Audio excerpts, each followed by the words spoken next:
A bag contains 6 balls মানে হচ্ছে একটি ব্যাগের মধ্যে আছে 6টি red ball, 6 red balls, 11 yellow balls and 5 pink balls. If you two balls are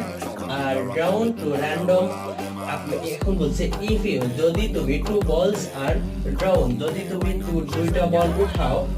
random মানে হচ্ছে না দেখে randomly ভাবে from the bag থেকে one after এবং একটার পর একটা মানে একটার পর থেকে আরেকটা মানে one another মানে একটা উঠানোর পর অন্যগুলো থেকে আরেকটা উঠাবা।